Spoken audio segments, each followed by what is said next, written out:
Hello, Jakub, and thanks Hello, for Ani. coming to our event, European Digital Commerce. My pleasure. Can you My please pleasure. tell us a little bit about eDrone, your products, your services?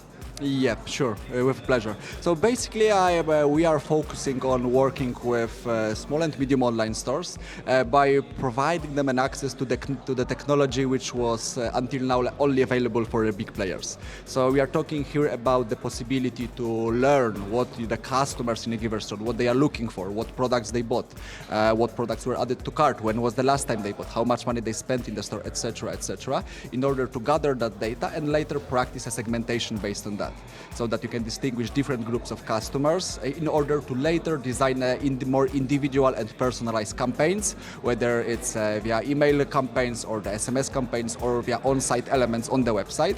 But the goal in here is that just not to practice the one-to-all communication, which right now we've noticed that it's not as efficient as it used to be in the past. So a bigger, more and more competition, more and more users, customers are more demanding. So the goal is here to practice more personalized communication, and it can be only done if at first we would collect that data and use it and use that knowledge for the right purposes. So basically we are providing the possibility to collect that data, to store it, to practice the segmentation, to distinguish different groups, and later use it for that more personalized approach and personalized communication, so that you, Ani, can just receive the email, let's say, with the products you were interested in, and not like with the general offer about the products that is usually sent. And more personalized approach is much more effective. But how you collect the data?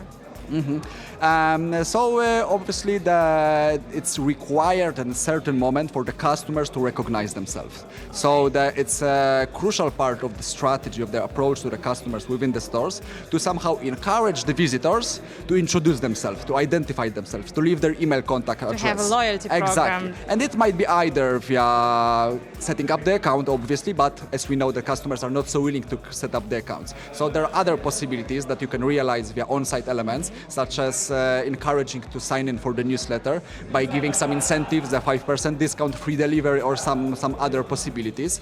And that is, let's say, the crucial part of the store, and something on the top of the funnel within your store.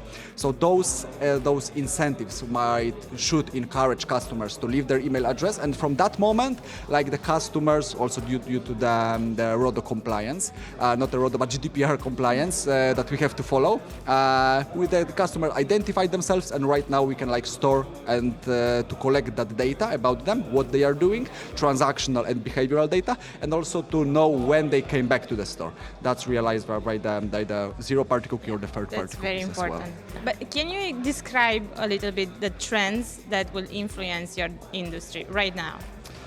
Our industry, what would influence? So I would say that in general, like the customers are becoming more and more demanding, and due to the high variety of online stores that right now are available in the online world. So basically, whenever you look product, you have the possibility to compare the pricing, to see what different stores are offering. So there's definitely a lot of noise within the internet, a lot of different possibilities. So the goal here and the trend that we notice that is also the very effective from the business standpoint is to find the unique value in each store, so that the store could have a clear vision of what they want to offer to the visitors and what will differentiate their store from the competition.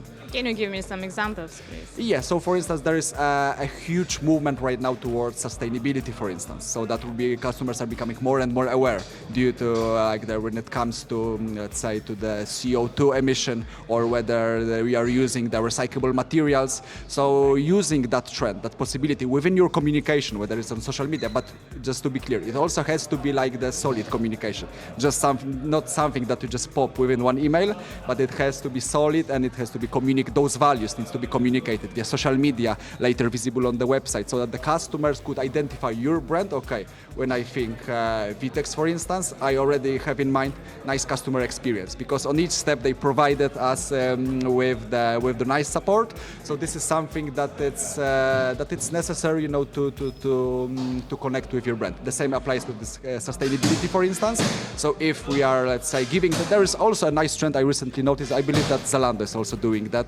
The price of the shipping costs might increase by €1 or something if you would like tick that box that they will use more sustainable sources of delivery or more sustainable packaging. I'm checking that box. Exactly. So that's one of the trends, and you see, like, the customers are willing to pay even more if they see that that works a good cause. And obviously that is one of the examples that how it might be achieved and what are the trends. But I would say it's necessary to be united with that strategy and to have just one or two those key values, and not to, you know, just to follow the trends, which every quarter it changes, and you are just, you know, the online stores are adjusting to each of them.